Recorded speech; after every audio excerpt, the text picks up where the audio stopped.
So please.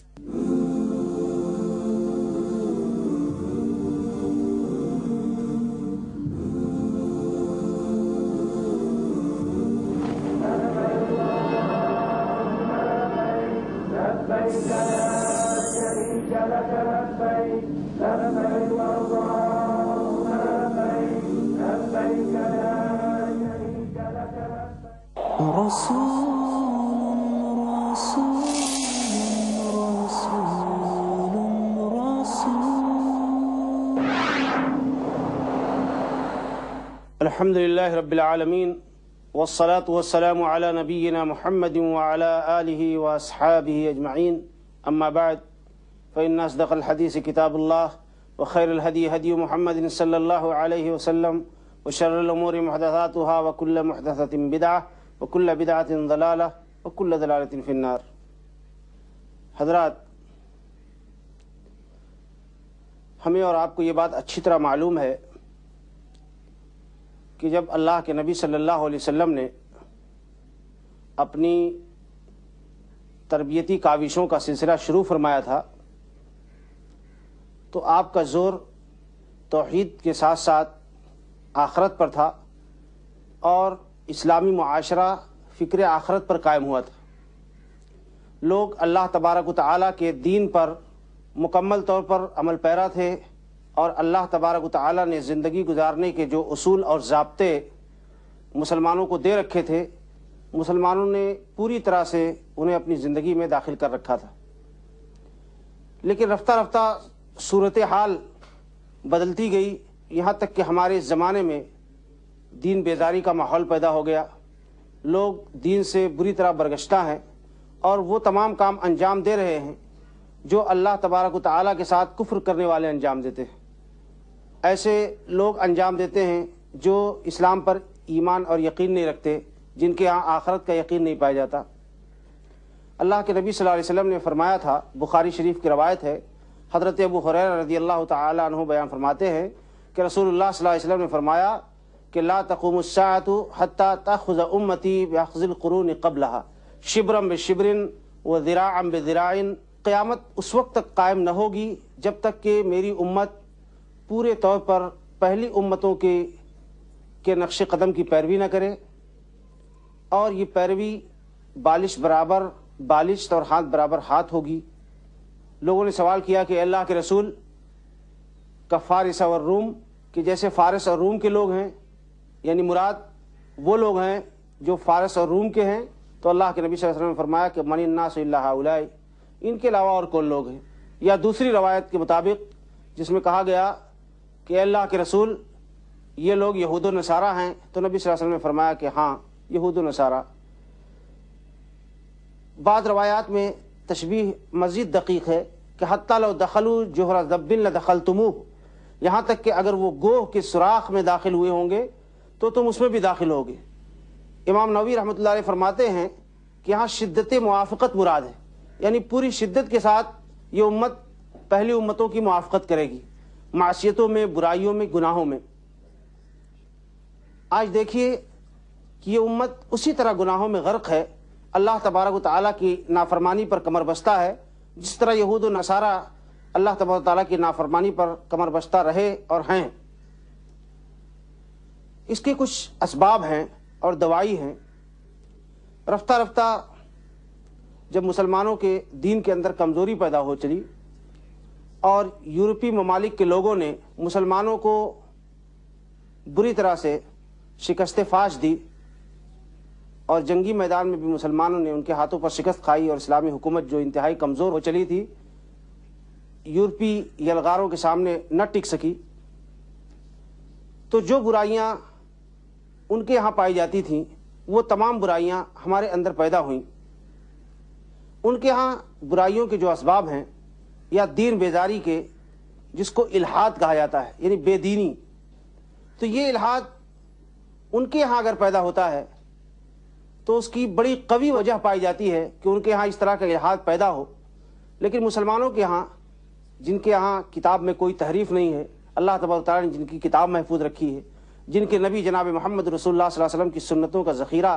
اپنی صحیح سالم حالت میں موجود ہے، ان لوگوں کے اندر اگر اس طرح کا انحراف پیدا ہو تو یقینی طور پر تعجب کی بات ہے۔ جہاں تک یورپ کا معاملہ ہے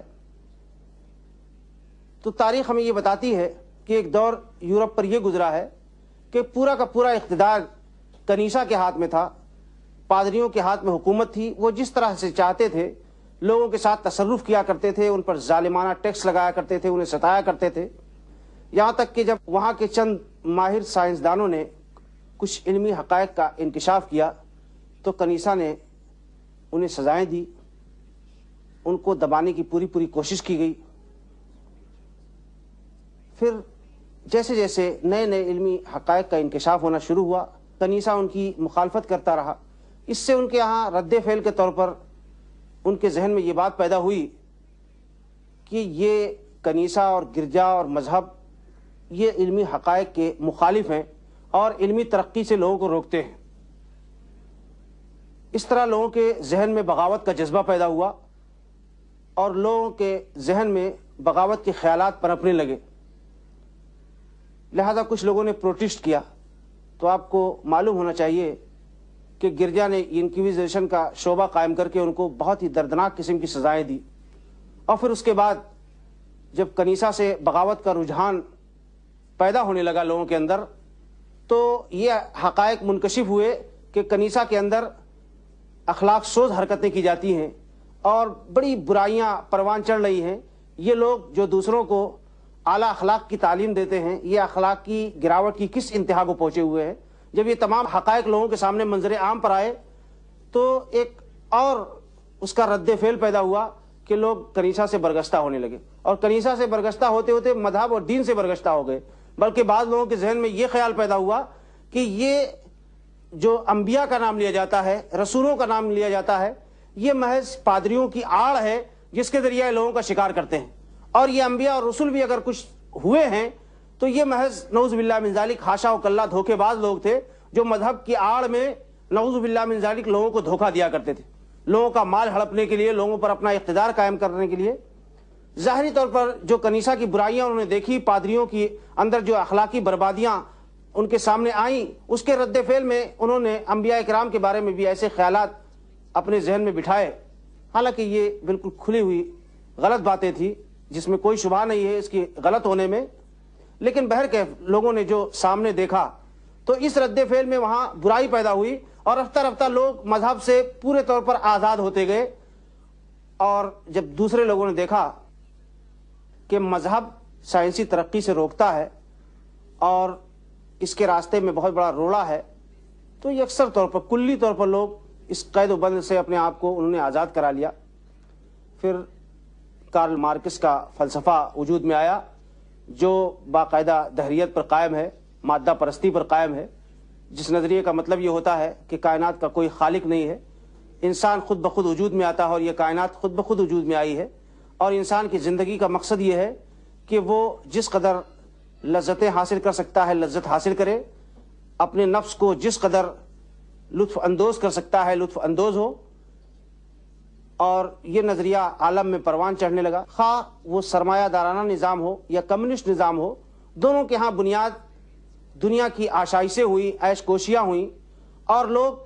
مذہبی اصول اور ضوابط سے دور ہوتے گئے۔ یہی لوگ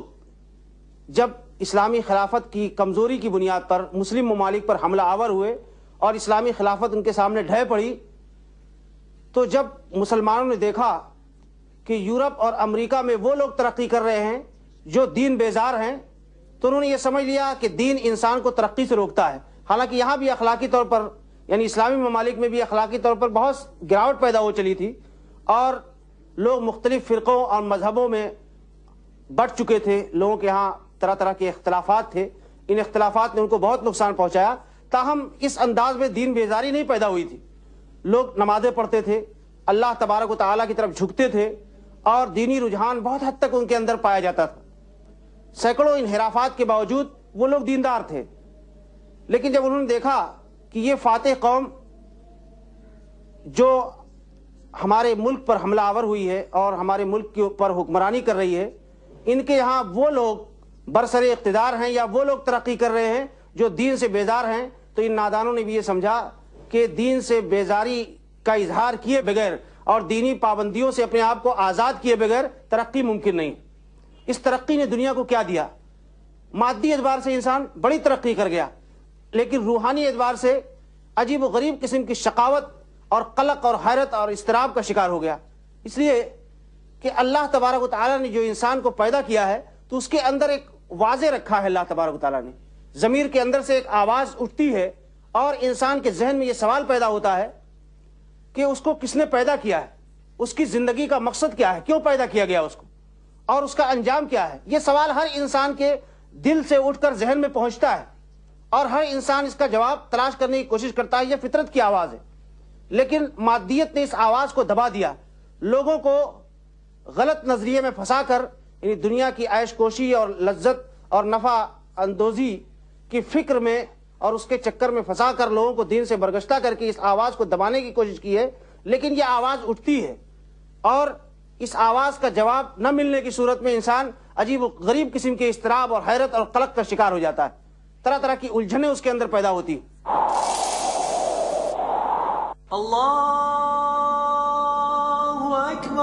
That all Muslims believe in the one and same Lord, Allah subhanahu wa ta'ala. All Muslims believe in the final and same messenger of Allah, Muhammad sallallahu alayhi wa sallam. Quran, it is the last revelation of Allah. Allah himself said, right, I'll take care of preserving it myself. I would not entrust it to anyone. Dr. Jamal Badawi. A day when no wealth or children would be of any help except those who come to Allah with a clean heart. Because after all, we came from the dust, and to dust we are returning.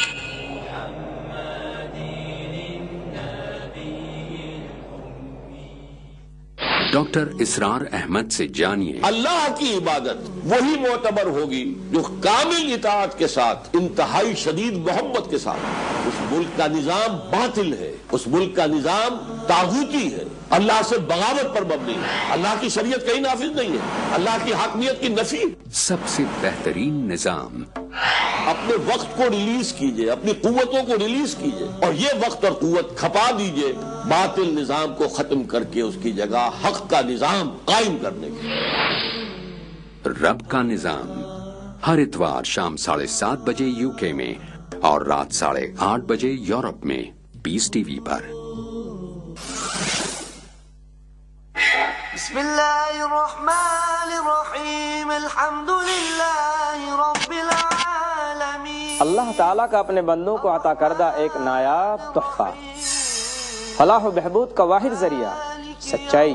علم اور ہدایت کا ذخیرہ، نوع انسانی کے لیے اللہ تعالیٰ کا عظیم پیغام، رب کائنات جہاں خود اپنے بندوں سے ہم کلام۔ یا ایھا الناس قد جاءتکم موعظۃ من ربکم وشفاء لما فی الصدور وہدی ورحمۃ للمؤمنین۔ اے لوگو، تمہارے رب کی طرف سے تمہارے پاس ایک کتاب آئی ہے جو نصیحت اور دلوں کی بیماری کے لیے شفا اور ہدایت اور مومنوں کے لیے رحمت ہے۔ قرآن، اللہ تعالیٰ کے کلام کا جامع بیان، ذکر قرآن۔ اللہ کے کلام کا جامع بیان، ذکر قرآن۔ اگلا پروگرام پیس ٹی وی پر۔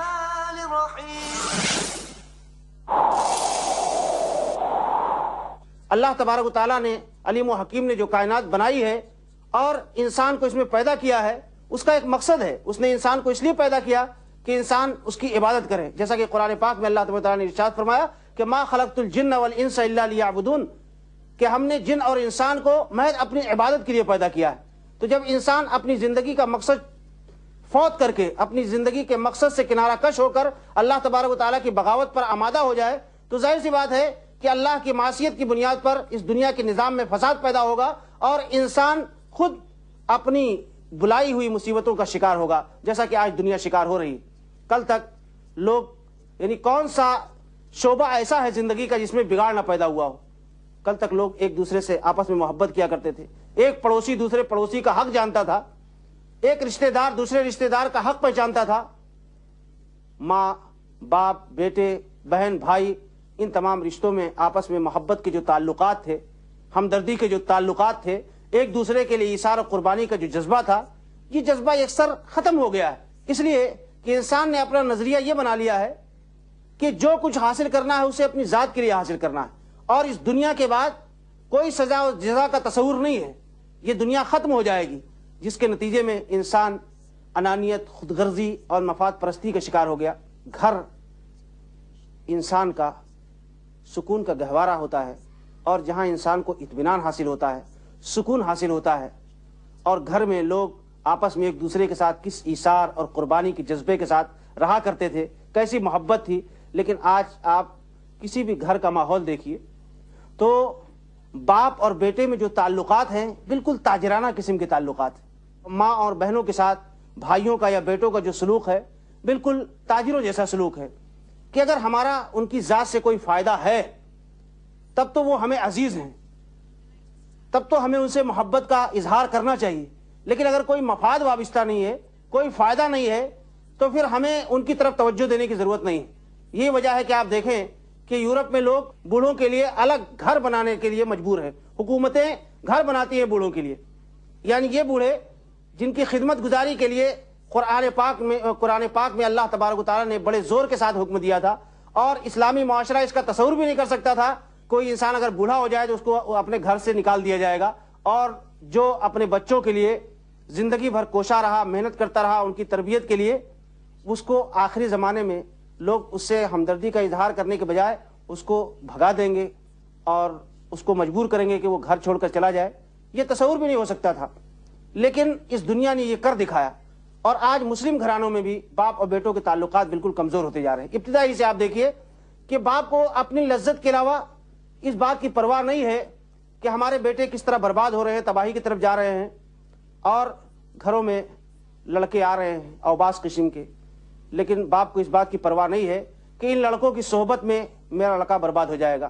اسی طرح سے جوان لڑکیاں آتی ہیں،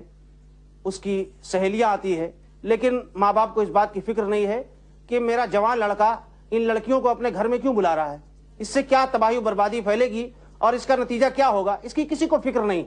سماج و معاشرے کی جو تعمیر ہوتی ہے اس کی اینٹیں کہاں سے فراہم کی جاتی ہیں؟ انہی گھرانوں سے فراہم کی جاتی ہیں. گھرانے سے اگر فاسد اینٹیں آئیں گی، اس سے جو عمارت تعمیر ہوگی اس عمارت کا فساد بالکل واضح ہے کہ وہ عمارت خوبصورت نہیں ہو سکتی ہے، وہ عمارت انتہائی بدنما ہوگی اور انسانیت کے ماتھے پر کلنک کا ٹیکا ہوگی. اسی لیے آج سماج اور معاشرے میں جو یہ برائیاں ہیں، جو یہ فساد ہے، ہر آدمی مفاد پرستی میں چور ہے اور اپنے فائدے کے علاوہ اس کو کچھ نظر نہیں آتا ہے. لوگوں کے تعلقات سراسر تاجرانہ ہیں. لوگ ایک دوسرے سے اپنے مفاد کی خاطر جڑے ہوئے ہیں اور انانیت اور خود غرضی کے علاوہ ان کو کچھ سجائی نہیں دیتا. اسی طریقے سے جو حکومتیں تشکیل پاتی ہیں اور جو حکمراں ہوتے ہیں وہ بھی ہمارے سماج و معاشرے سے آتے ہیں. کس طرح لوٹ کھسوٹ مچی ہوئی ہے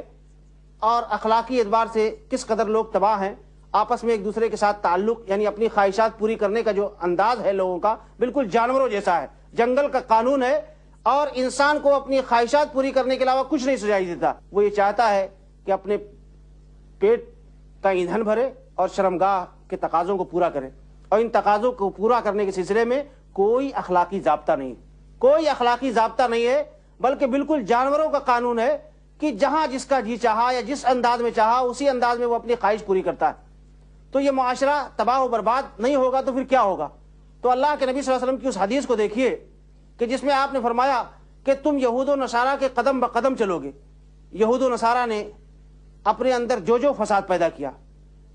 یہود و نصارہ کے اندر اگر شرک پیدا ہوا تو اس امت کے اندر بھی شرک پیدا ہوا. یہود و نصارہ نے اپنے دین میں بدعتیں ایجاد کی تو اس امت نے بھی اپنے دین میں طرح طرح کی بدعتیں ایجاد کی. یہود و نصارہ کے ہاں اگر زنا کی کثرت ہے تو اس امت کے اندر بھی زنا کی کثرت ہے. اگر یہود و نصارہ نے کثرت سے شراب نوشی کی ہے تو یہ امت بھی آج کثرت سے شراب نوشی کر رہی ہے. بلکہ افسوس کی بات یہ ہے کہ بہت سے مسلمان ایسے ہیں جو شراب خانوں کے اڈے چلا رہے ہیں اور شراب کو فروغ دینے میں ان کا بڑا ہاتھ ہے. بلکہ مختلف قسم کے نشہ کی چیزیں عالم میں پھیلانے میں مسلمان کسی دوسری قوم سے پیچھے نہیں ہے. یہ کتنی افسوس کی بات ہے کہ جس دین نے سراسر کسی چیز کو حرام کیا ہو، اس دین کے ماننے والے، اس دین کی طرف منسوب ہونے والے اسی چیز کے فروغ میں حصہ لینے والے بنے، بلکہ آگے بڑھ چڑھ کر حصہ لیں. اللہ کے نبی صلی اللہ علیہ وسلم کی ایک حدیث ہے کہ اللہ کے نبی صلی اللہ علیہ وسلم نے فرمایا کہ صنفان من اہل النار لم ارہما، کہ دو قسمیں جہنمیوں کی ایسی ہیں جنہیں میں نے ابھی تک نہیں دیکھا ہے. ایک تو اللہ کے نبی صلی اللہ علیہ وسلم نے فرمایا کہ کچھ لوگ ایسے ہوں گے کہ ان کے ہاتھوں میں کوڑے ہوں گے گائے کے دم کی طرح جس سے وہ لوگوں کو ماریں گے۔ دوسرے قسم کے لوگوں کے سلسلے میں اللہ کے نبی صلی اللہ علیہ وسلم نے یہ تذکرہ فرمایا کہ کاسیاتن عاریاتن ممیلاتن مائلاتن رؤوسہن کاسنمۃ البخت المائلۃ لا يدخلن الجنۃ ولا یجدن ریحها وان ریحها لتوجد من مسیرۃ کذا وکذا۔ یہ روایت ہے، صحیح روایت ہے اللہ کے نبی صلی اللہ علیہ وسلم کی، جس کا مفہوم یہ ہوتا ہے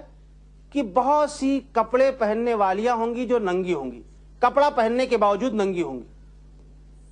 کہاں تو یہ بات تھی کہ کسی مسلمان لڑکی یا عورت کے سلسلے میں یہ تصور نہیں ہو سکتا تھا کہ وہ گھر سے چہرہ کھول کر نکلے گی، یعنی چہرہ تک ڈھانک کر اور پوری طرح سے باحجاب ہو کر لڑکیاں نکلنے میں بھی جھجکتی تھیں، بلکہ بازار جانے میں بھی جھجک ہوتی تھی۔ مرد پورا بازار اور سودا صرف لا کر دیا کرتے تھے اور عورتیں گھر میں بیٹھی رہا کرتی تھیں یا گھر کے کام کاج انجام دیا کرتی تھی۔ لیکن اب تو اس دنیا نے جو ترقی کے نام پہ لوگوں کو دھوکہ دیا ہے اور صرف یہ نظریہ قائم کیا ہے کہ بابر باعش کوش کے عالم دوبارہ نیست، کہ دنیا میں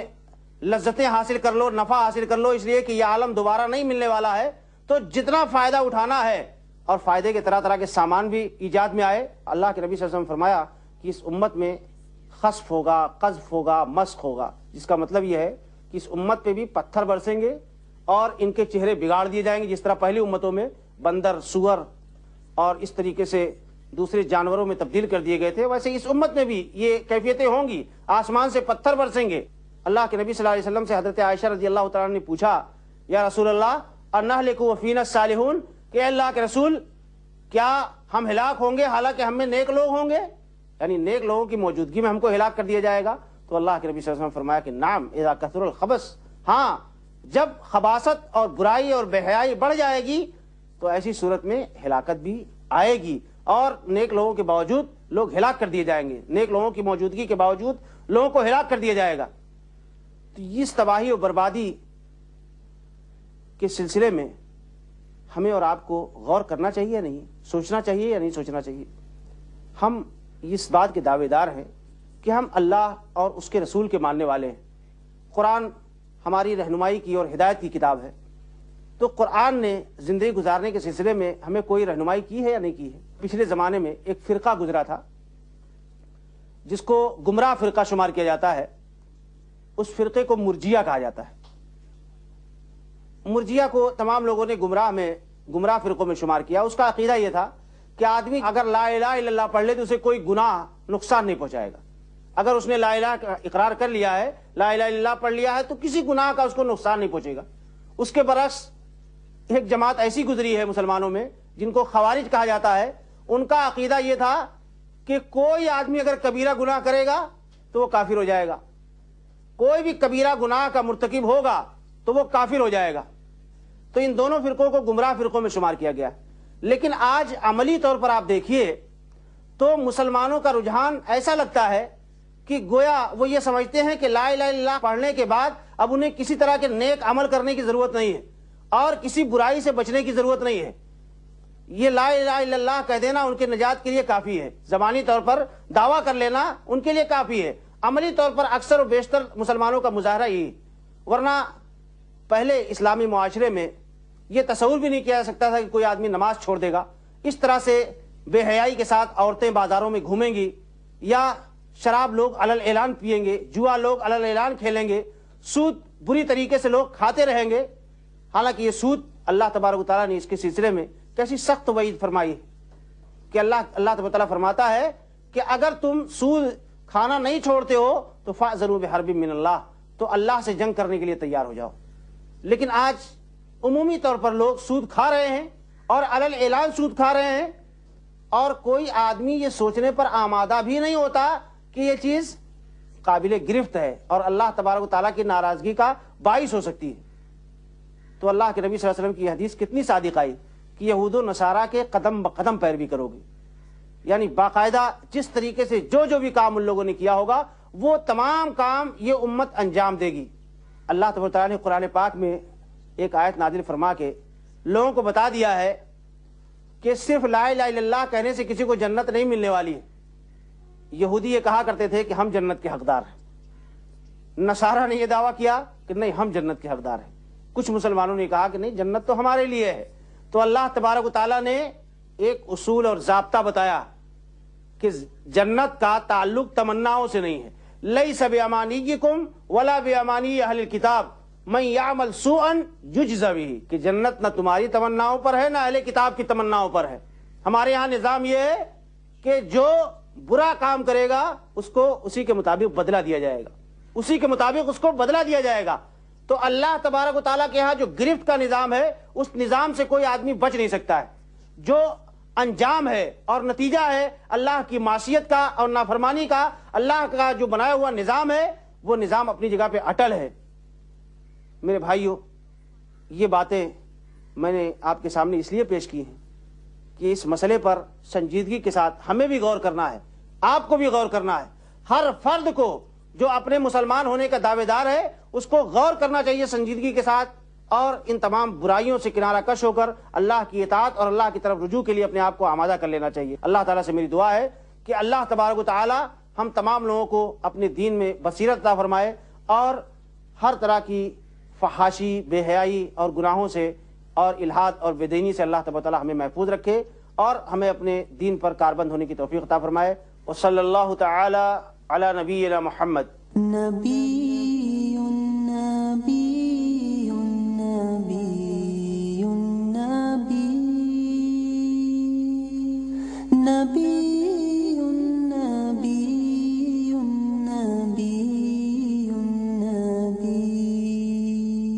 خاتم خاتم خاتم خاتم